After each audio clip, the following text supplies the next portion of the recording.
19 அதனுடைய 126வது வசனம், நீதியை செய்ய கர்த்தருக்கு வேளை வந்தது.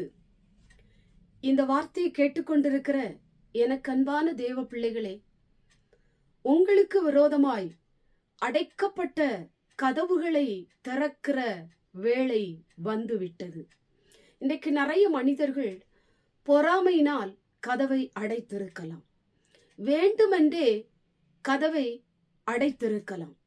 இவன் எங்கே உயர்ந்து விடுவானோ, வளர்ந்து விடுவானோ, முன்னேறி விடுவானோ என்று கூட கதவை அடைத்திருக்கலாம்.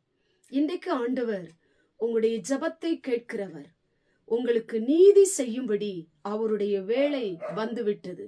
அவர் உங்களுக்காக கதவை திறக்க போகிறார். மனிதனால் அடைக்கப்பட்ட அத்தனை கதவுகளையும் ஆண்டவர் உங்களுக்காக திறக்கிற நேரம் வந்துவிட்டது. சொந்து போயிருக்கலாம், கலங்கி போயிருக்கலாம். ஏனென்னுடைய வாழ்க்கையில இத்தனை தடைகள், ஏனென்னுடைய வாழ்க்கையில கதவுகள் எல்லாம் அடைக்கப்பட்ட நிலைமையில இருக்கிறது. ஆண்டவரே, நாலா திசைகளிலும் எனக்கு விரோதமாய் எல்லா கதவுகளும் அடைக்கப்பட்டு இருக்கிறதே, நான் எங்கே போவேன்? எனக்கு எப்பொழுது உயர்வு வரும்? நான் எப்பொழுது முன்னேறுவேன்? எப்பொழுது அந்த ஆசீர்வாதங்களை நான் சுதந்தரிப்பேன் என்று பல கேள்விகள் எழும்பி குழப்பத்தின் மத்தியிலே நீங்கள் வாழ்ந்து கொண்டிருக்கலாம். இன்றைக்கு ஆண்டவர் உங்களை பார்த்துத்தான் சொல்லுகிறார், நீதி செய்ய கர்த்தருக்கு வேளை வந்தது.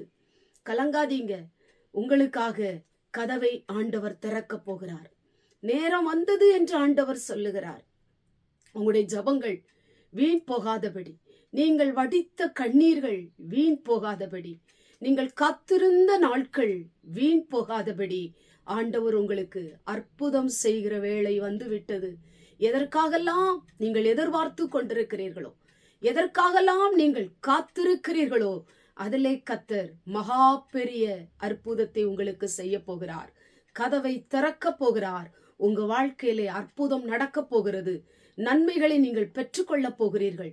எதெல்லாம் தடையாய் நின்று கொண்டிருக்கிறதோ அதெல்லாம் உங்களை விட்டு விலகி ஓட போகிறது. அற்புதத்தின் கதவுகள், அதிசயத்தின் கதவுகள், ஆச்சரியத்தின் கதவுகள் உங்களுக்கு முன்பாக திறக்க போகிறதை நீங்கள் பார்க்க போகிறீர்கள். கண்களை மூடி ஜெபம் பண்ணுவோம். எங்கள் பரிசுத்தமுள்ள நல்ல பிதாவே, கேட்டதான வசனத்தின் மூலமாய் நீதி செய்ய கர்த்தருக்கு வேளை வந்தது என்று வேதம் சொல்லப்பட்டது போல, உடைய பிள்ளைகளுக்கு விரோதமாய் முகாந்தரம் இல்லாமல் அடைக்கப்பட்ட கதவுகள், ஆண்டவரே, வேணுமென்றே அடைக்கப்பட்ட கதவுகள், பொறாமையினால் அடைக்கப்பட்ட கதவுகளை எல்லாம் கர்த்தர் திறக்கும்படி கிருபை செய்கிற தகப்பன், நீ நீதி செய்கிற தகப்பன். இந்த வார்த்தை கேட்டுக்கொண்டிருக்கிற பிள்ளைகள் உண்மையாய் செபித்துக் கொண்டிருக்கலாம். ஆண்டுடைய சமூகத்திலே ஆண்டவரை நோக்கி கதறி கொண்டிருக்கலாம். உடைய பிள்ளைகளுக்கு ஆண்டவரே கதவுகளை திறந்து இவங்களை ஆசீர்வதியும். எந்தெந்த காரியத்துல கதவு திறக்க வேண்டுமோ அதிலெல்லாம் கதவுகள் திறக்கப்படட்டும். இயேசுவின் மூலம் செபிக்கிறோம் பிதாவே, ஆமென்.